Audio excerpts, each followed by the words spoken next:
Before we knew it, it was 1869. Life in Ezo was fulfilling but tiring, and we had survived another harsh, freezing winter. Hooray. On one particular evening... Iba, I've brought some tea for you. The door is unlocked. Please, come inside.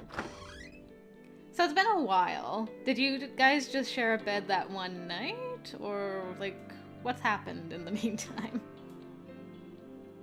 Traditional doors slid horizontally, but I was still growing used to these new Western doors that required knocking to gain entry. As with all things, though, it will come with time. Here you go. It's still steaming, so please be careful not to burn your lips. Thank you. Iba immediately grabbed a hold of the tea I'd given him and brought the cup to his lips. There was something fetching about how he held the cup in his hands. Iba's upbringing was well represented by his regal demeanor, and I couldn't help but blush. Girl is smitten. Is something the matter, Chizuru? Is something on my face? Oh, no, not at all. I hastily averted my eyes to the window from embarrassment. I'm like, snow? Everywhere you look outside, it's white and plush. I mean, I'd heard stories about how far north Ezo was, but I never knew one place could produce this much snow. It's truly a sight to behold. If Nagakura, Harada, and Heisuke were here, they would be outside, caked in snow, throwing snowballs at one another with childlike abandon. I found myself chuckling at the humorous thought as my eyes watched the flakes float downward. I heard Iba rest his teacup upon the table. Chizuru. Oh, yes? What is it? Earlier, Toshi and I had a discussion. When the snow begins to melt in spring, I suspect the Imperial Army will stage a full-on assault. If that turns out to be true, then Guryokaku will not last long. I spent the whole of winter in idle bliss beside Iba, one I hadn't felt since our days in Kyoto. A naive part of me believed that we could neglect the concerns of the outside world and live that way forever. But the war was far from over. Peace was an oasis in a massive arid desert. I believe it is the opportune moment for Takada to travel to Ezo and pounce on his chance to abduct you for himself. In order to prevent this from happening, I, of course, can stop at nothing to thwart him. Right. Swagger bellowed from Iba's stern voice, almost as if you were convincing me to fight Takada myself. Unlike Iba, Takada had given in to the voices inside of his head, enough to fall into depravity by butchering innocent people to drink their blood. Allowing him to indulge in these egregious crimes was something neither of us could continue doing. Just then... No! Iba winced in pain, suddenly reaching his hands to his throat. His cup of tea shattered against the floor. Iba? Bloodlust had struck him once more. Do you want blood? As if silently affirming my question, his hair began turning stark white, and I gasped from panic. Oh no! I had to. I was wondering if once the demon hand and him were merged, if he was still having bouts of this, but he is. Good to know. Iba, here, take my blood. I unsheathed my Kadachi to make a small incision when... Wait. Allow me to. What? Please. I couldn't bear to deny him, especially as he grimaced in total agony in front of me. I handed him the Kadachi and faced my back to him. Then... the icy edge of the Kadachi rested beside my neck, and as he cut a tiny sliver, I felt a dull sting akin to a pinched nerve. It's interesting, he actually did bring himself to hurt her himself. Okay. I took a deep breath to steady myself. Come a long way, you and I. Then his tender lips wrapped around my cut. I love that outfit on you, girl. I had to halt the urge to laugh as his tongue flicked driplets of blood as it tickled me. Once, I believed drinking blood not to be worth it if it came at the cost of hurting you. But after reflecting upon it more closely, I am thrilled to savor the taste of your blood and no one else's. I nodded very slightly in agreement. There was a keen pleasure to be taken in being Eva's sole proprietor of blood, and as long as he had use of me, I was his for the taking. Oh, you guys. It's too much. Too much for me. So Eva did a 180, and Chizuru's still like, well, as long as it's helping, I guess I'm of use to somebody. April 1869. So that was the only thing that happened in the winter. As Eva mentioned, the thick sheets of snow soon melted in Ezo, and we received word that the Imperial Army's navy reached Miyako Bay, a lively coastal port city where the Imperial Army docked their immense naval fleet. Currently, it is known as the Iwate Prefecture. The Shinsengumi men planned a heroic siege to take out the enemy's ships, but... Oh! They're back! Hijikata, Soma, and Nomura were the ones who were sent off on the daring mission, but my warm welcome failed before it could begin. All of them stepped onto the deck with troubled, grave expressions, and my stomach turned. Was the mission a failure? Yeah, and that's not all. We lost a lot of damn good men out there. What? Hijikata's declaration caused my heart to skip. Suddenly the world began to spin in front of me. As badly as I wanted to ask who had died, the truth terrified me, so I had to push through. Who did we lose? Plenty. About 15 of them, actually. Nomura was ripped to shreds by some of their riflemen when we tried to retreat. Nomura? Nomura! I was worried that when they came, this was when Nomura died, but then she said the look on their faces after listing all three of them, so I'm like, oh, Nomura's still alive. But no, he did die. No. My sweet baby boy. Nomura was a lively and curious soul who lit up the room with every interaction, and I felt devastated taking in the news of his loss. This is only the tip of the iceberg, so brace yourself for more of the same if you stick around. If you plan on running for it, now's your chance. No. Doing so borders on treason. We are samurai, and I aim on keeping it that way. Don't you agree, Chizuru? Yes.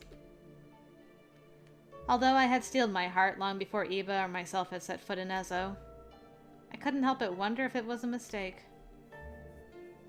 I quickly disregarded those thoughts, realizing that being absent during the final moments would have been just as soul-crushing, if not more so. You already regretted not being there for the entire year, so at least you're here to see it to the end. I think Soma's route is next, so we're probably going to feel Nomura's loss more on that route. I don't know if I'm ready for that. May 1869. Eva's prediction came true, and the Imperial Army stormed through the breaches of Ezo to topple any remaining shogunate forces in the region. Iba, as commanded by Sen, was prohibited from participating in the middle of the fray, but thanks to Hijikata's prodding, Iba was assigned to medical duties along with me as we attempted to cart and carry any casualties we could find through the battlefield's bloody haze. That's great, thank you. Ah! Damn it! Hang in there, we're almost at Goryokaku. Huh. Just where the hell do you think you're going? From afar, an Imperial rifleman barked out to us, aiming the barrel of his rifle toward our position. Watch out, Chizuru! Moments before I saw the spark from the rifle's lock slam down onto the breach, Iba leapt in front of me. And then the rifle went off and the blast of gunfire echoed around us. Iba had unsheathed his sword faster than I could conceivably blink and reopen my eyes. That is such a nice ability to have. By the time I had opened my eyes, I heard a pair of clanks from pieces of metal dropping to the ground, showing 2 bullet halves at Eva's feet. What? Did he just cut the bullet in half? Just who the hell are ya, pal? Chizuru, go! Okay, here, let's go. I wrapped the wounded soldier's arm around my shoulders and sprinted us toward Goryokaku. Man, girl's tough. Good job, girl. By the time we had gotten to treating all of the injured men, the hour had passed midnight. Chizuru, aren't you exhausted? Perhaps you should take a moment to rest. No, don't worry about me. I'm okay. It's the rest of the men we need to worry about. I thought I was prepared, but they just keep coming. Minor bandaging or the application of slings took care of most of the injured soldiers, but for those with severe lacerations or dismembered limbs, we were ordered essentially to offer comfort in their final moments, which was a depressing task. When the end of May comes, I've no doubt that the Imperial Army will reach the gates of Goryokaku. I was certain that both Eva and the Shinsengumi had given much thought to the notion that their deaths loomed just over the horizon, but the question of what compelled them to fight in the face of a towering foe floated in my mind. If I were an outsider to their organization, I would have thought it foolish, suicidal even. But now, I think I was beginning to understand. To tell you the truth, I've been wondering for years why men fought unwinnable wars. Some time ago, you attributed doing so to your duty as an agent of the shogunate, right? Indeed. I recall mentioning so in front of Sen, back when I had been in a period of recovery. There are positives and negatives to consider. A surrender may save countless lives, and can propagate a facade of harmony in periods of strife. Allowing that to occur, however, is the death of principle, a willing sacrifice of what we hold dear. For the men who had fought until they drew their final breath for the shogun and his constituents, they are imbued with purpose beyond their own fragile existence. We have reason to honor them. That is what the warriors of the Shinsengumi fight for, what all of us are fighting for. In that way, they are samurai more than Bakushin could ever be. Iba's voice trailed off as he waxed poetic about the plight of the Shinsengumi. Admiration dripped from his muttering voice. As the glimmer in Iba's eyes lit the room, I felt the urge to ask him a difficult question. It was... I mean, no, but that's beside the point. Besides the point? Besides the point. He's wanted to fight alongside them the entire time. I don't imagine that's changed. If you could, would you want to fight alongside them? If I had never crossed paths with Eva, he wouldn't be burdened by his promise to Sen, and likely could have changed the fate of the war with the swing of his sword. Well, no, considering how he died in Toshi's route, probably not. But Eva's eyes thinned and he heaved a tiny sigh. Oh. Denying my aching desire to do so would be a lie and a half. I know you. But this is the path I have chosen. A man must honor his path and carry no regret. For now, my path includes keeping you safe and defeating Takada, and nothing can change that. I felt safe in the sincerity of Eva's promise. Butterflies flew in my stomach, and he shared a kind smile with me as if he could read my thoughts. Yeah, Takada has taken his sweet-ass time getting over here. What have you been doing? Where's Dad? I have so many questions. Dad's been so low profile this entire route. It's making me uneasy. June 11th, 1869. As much as it pained me to say it, Eva's premonition about the Imperial armies continuing on through the end of May came true, and they reached Goryokaku. Oh. Bombastic cannon fire cracked through the air and rumbled the earth beneath our feet. Would everyone be safe out there? Iba and I patiently awaited our comrade's return, and cannon fire punctuated our deep breaths. Then, our base's front door flung open. There stood... Oh, Soma! It's you! I'm so happy you're safe. Is everything okay out there? Soma dragged his feet in through the door, and he ignored my question in favor of slouching. Is Toshi gone? Eva caught on to his strange behavior and pressed on. Did something happen? Soma's shoulders trembled, and shallow breaths preceded a tear-filled explanation. Oh no, Motoyama too! No! I hadn't heard about Motoyama and the others. Hijikata and Motoyama. As he trailed off, Iba and I understood immediately. I see. So, Toshi and Motoyama. Iba shut his eyes and bit upon his lower lip, showing an unbelievable amount of constraint as he let the news sink in. However, my heart broke as I saw his eyes quiver.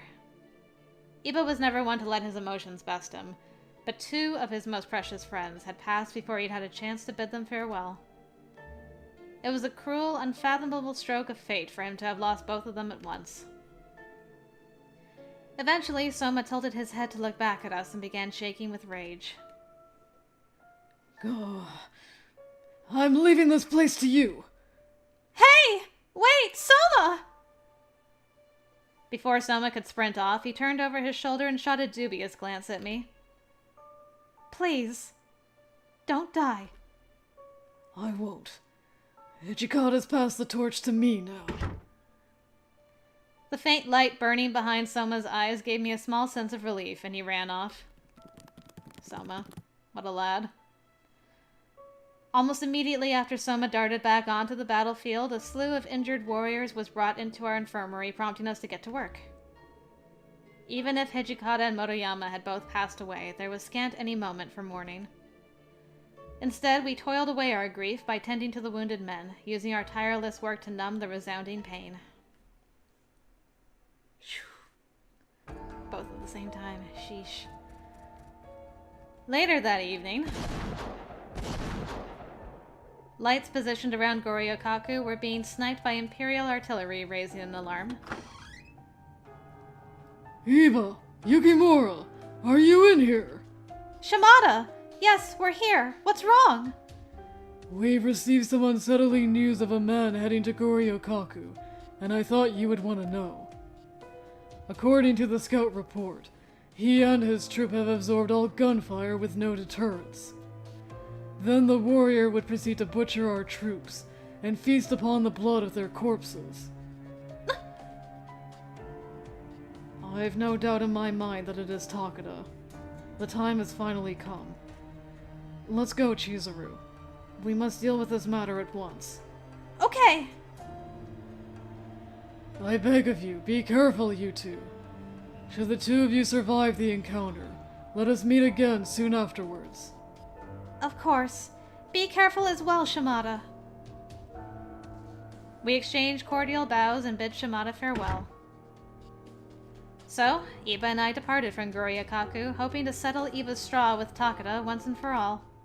It's been really weird waiting for Takada to come to us this entire time. Like, every other time, the last chapter has basically been Chizuru and her guy of choice seeking out her dad, or, you know, whoever the antagonist is, and dealing with it. And this one, it was a lot of like, well, whenever Takada finds us, then we'll deal with it. I feel like you guys could have done a little more searching and dealt with it sooner, maybe? Upon our departure, we took immediate notice of the vast swaths of Imperial forces surrounding all Goryokaku, and I gasped in horror. The ground was caked in blood and shell casings. From our vantage point, every shogunate troop was overwhelmed by Imperial soldiers. It was unmistakably a sordid affair. Most sordid. As wave after wave of cannon fire tore apart the tight flanks of shogunate soldiers, Our men continued to wield their blades with pride. They were candles at the end of their wicks, doing everything they could to keep their flame alive. Chizuru, stay close. Separating from me is not an option. Right. Hey, you there! You're in the Shogunate army, aren't you? Where are you going? Stop! We encountered an Imperial soldier quivering in his shoes as he pointed his rifle at us. You punks have got a death wish, don't ya? I said stop! He started shouting in panic, and just as the soldier pressed his finger above his rifle's trigger, Iba anticipated the path of his bullets, using his sword to deflect the incoming hailstorm of bullets without breaking a sweat. My apologies, but you are rather low on our list of priorities. You seem like an intelligent man, who can see the value of living a life after this conversation. Iba radiated an awesome and intimidating aura, enough to convince the soldier to drop his firearm and flee from sight. Why was that guy so worried? Your side is winning. Why are you like, ah? It was a stroke of fortune, and we continued on. Pride of the Imperial Army, he is.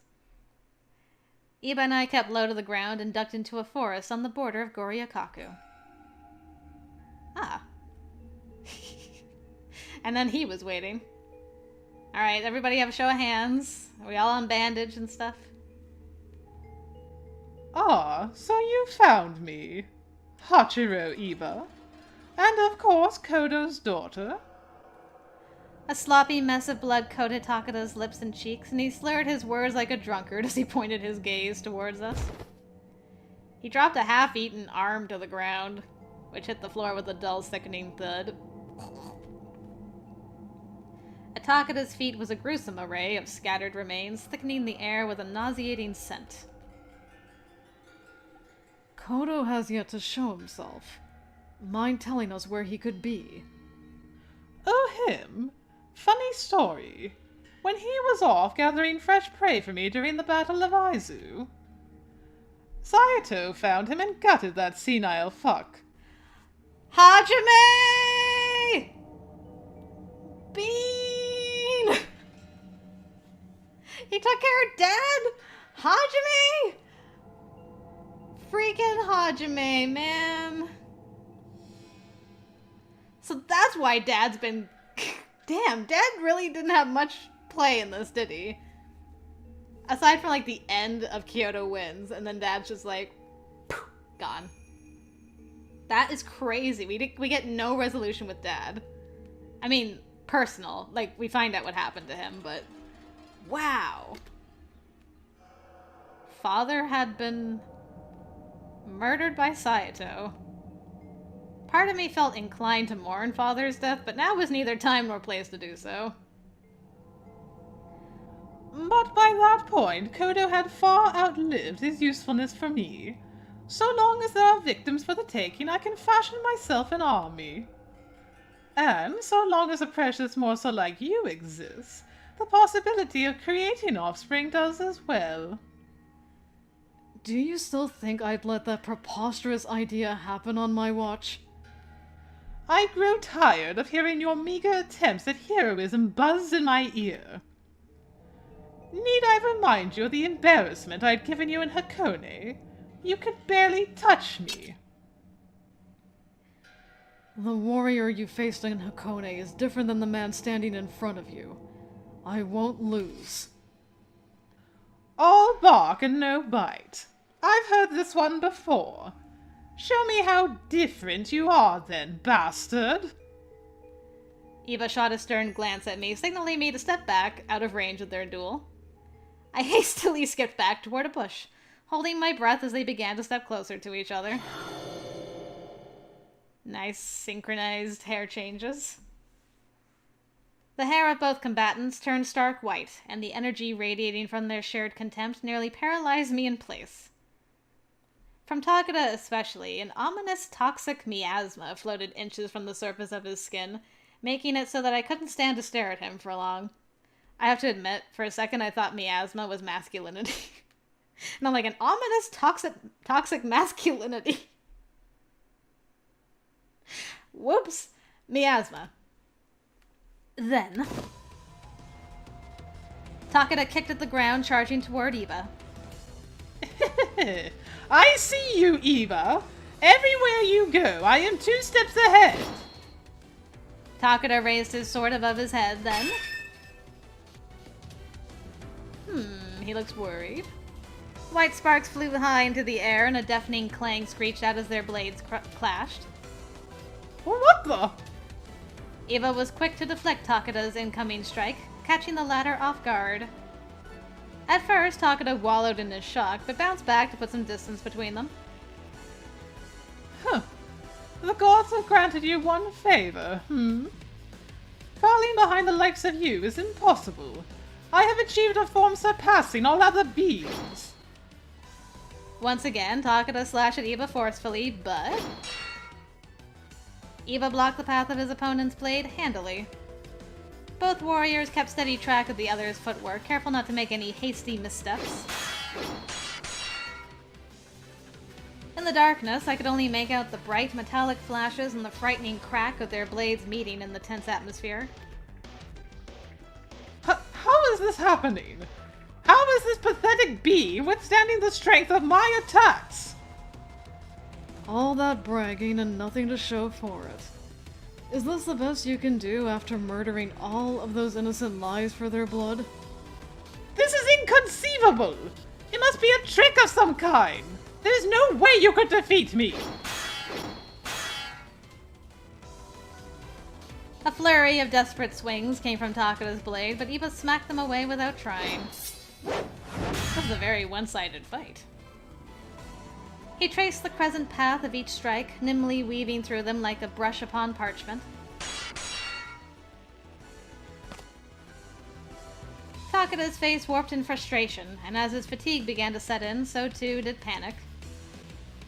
God damn you! I cannot be bested by scum like you! You were born with a silver spoon in your mouth! How could you possibly win? I have forsaken both the Eva name and my position as Okazume under the Shogun. As of now, I am just a man. A man of purpose. A man who will kill you. Besides, what status to you anyway? Don't you think you are a little obsessed? The demon's arm has chosen its victor, and it knows that I am who's destined to protect her. It's chosen me, not you. Ugh! Takada dug his fangs into his lips, which I had interpreted as a sign of his acceptance of defeat. Oh no! Eva reacted at the last moment, appearing to have said something that caused him to hesitate. He pulled his sword back instead of striking Takada.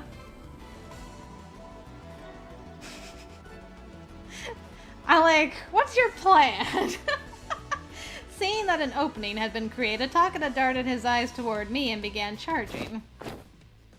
He began cackling and went into a series of taunts. Oh no. Takada and his dang cackles.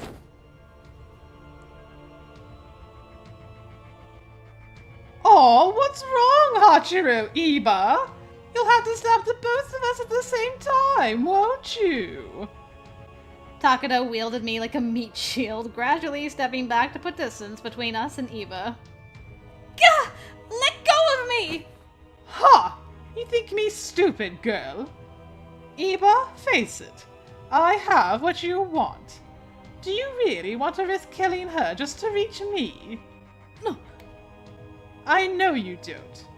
At the end of the day, you are as worthless as your earthly attachments. That is why I succeed. No. My mind raced frantically in search of a solution. At this rate, Eva will fall into Takada's trap! As the thought crossed my mind, my body moved as if commanded by a will of its own. Eva! Eva, I'm fine! Just stab through me and Takada! Chizuru! I believe in you! And besides, if we don't stop Takada here, then he'll just undo us later. Please! Put everything into your strike! I could see Iba contemplating my desperate plea, and all of his sacrifices came to light. He lost his arm, threw away his humanity to become a fury and fuse a demon's arm to himself, and chose not to participate in human society. If we couldn't settle the score with Takada here, then everything he had worked toward would have been a waste. Iba called out to me calmly. Very well. Close your eyes, Chizuru. Okay. I trust you. I did as he commanded.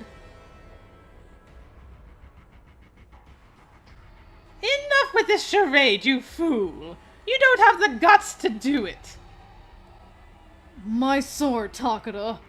Time to eradicate your foul heart from the face of the earth now and forever! I'd like to see you try, Hachiro Iba! A blustery gust of wind brushed my cheeks. Oh my, the scream! Gah!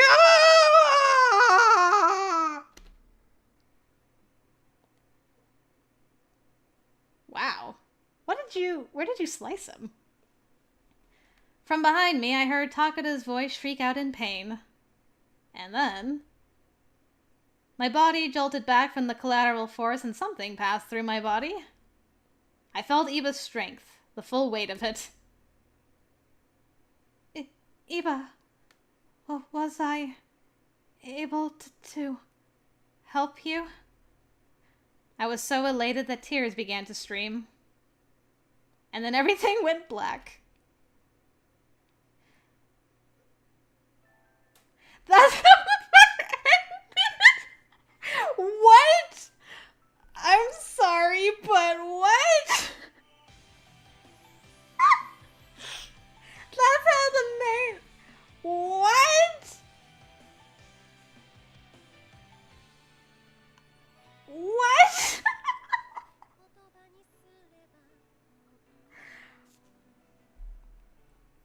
What a place to end that. I mean, I know it was like the last battle? And not only just like Iba's last battle, but also the last battle of the Shinsengumi. But for there to be no aftermath of like, it's done now. What are we going to do? Oh, we'll figure that out. Slow fade to black with nice music. Instead, it's like, this last chapter felt like it dragged out the historical stuff that was happening.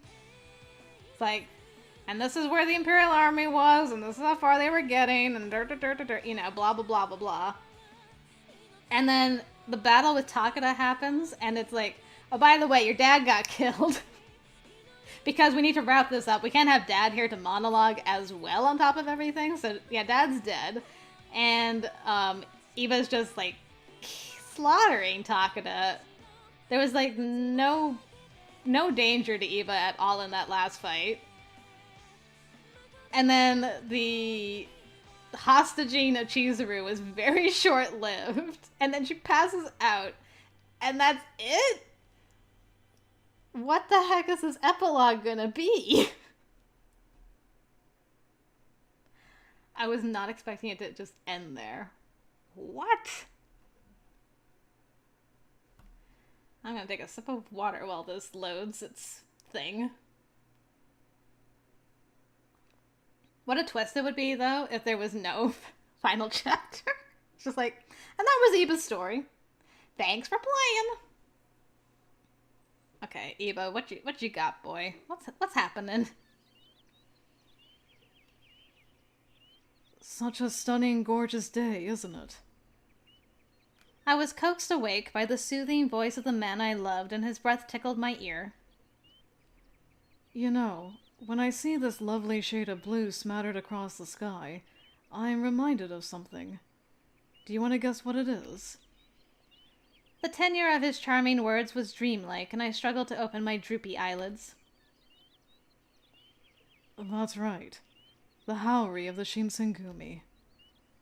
Back when all of us were in Kyoto, I remember thinking about how vibrant their coats were. Why do you look so shocked? You woke me up! What is wrong with you? Please have a nicer face after this. I don't know what to make of that face. Hachiro, you're killing me here. Oh, okay, I can't look at your face right now. As I finally forced my eyelids open, I met eye to eye with the face of my beloved Iba. Well, there's no accounting for taste. He gazed at me coolly, flashing a bright, warm smile as he cradled me tenderly in his arms.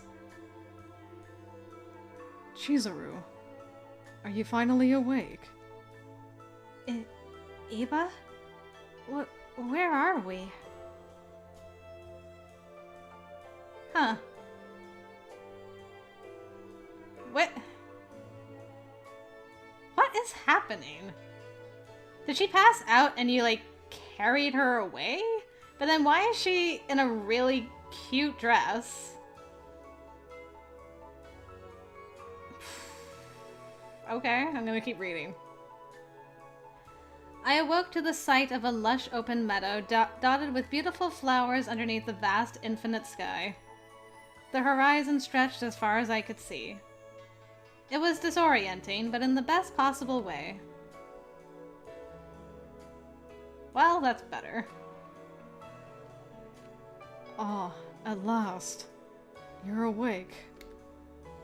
I've been waiting, my love. For a long, long time. I can finally see your beautiful eyes again. I sifted through the fog of my most recent memories, piecing everything together. Okay, so this is her first memory after passing out. Where's Takada? Gone. We stopped him, my love. All thanks to you. Really? Then... Precisely. No one is left to stand in our way. All that matters now is our future. Ever since then, all of my cravings for blood have ceased. All that's left in me is... Is? Well, the demon's arm seems at peace with me now. It has fully become a part of my body. So, I must first plan on visiting Sen to apologize, and to thank her for all she's done. This, of course, can wait until long after your wounds have healed, darling. Will you honor me with your company? Of course. I'll go anywhere with you, Iba. Wait. Huh? Would you mind not calling me Iba? Now that we're lovers and all. Oh. I blushed, feeling all of his affection course through me as our boundaries were now entirely gone. When we were children, this is what I had called him, so it was only fitting to come back to it. Hachiro? Yeah, now that's a smile. Well done. Well done. Hachiro cradled me more tightly and ran his finger softly along my scalp. The war is now over. From here we shall live a prosperous life, one away from the trials of the world. Just you and me. Every whim you desire, I shall cater to you. Hearing his sincere promise pulled my heartstrings, and I couldn't help but tear up in joy. Okay. For so long, I had pined to hear these words come from Hachiro's mouth. What, that he would do whatever your whim was? A gentle gust of wind grazed our cheeks, and his bangs fluttered in front of his wide, jovial grin.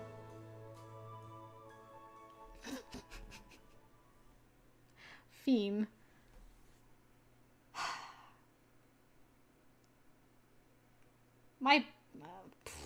My brain just was like, what?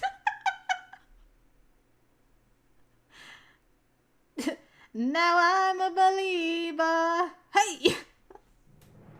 Oh, that's the achievement. I like that it came full circle. Then I saw his face. Now I'm a believer. Well, I think I need to digest that ending. My mind can't make sense of it. It's just like, wait.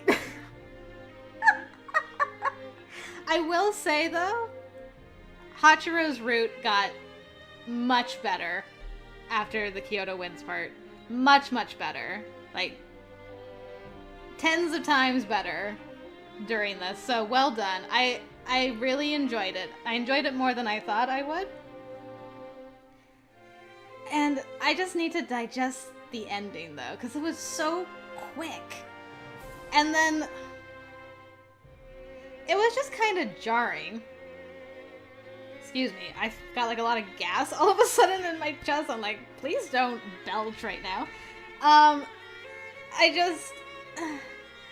The ending was kind of jarring. The final chapter was kind of jarring in that he started calling her all these, like, you know, my darling, my love, blah, blah, blah.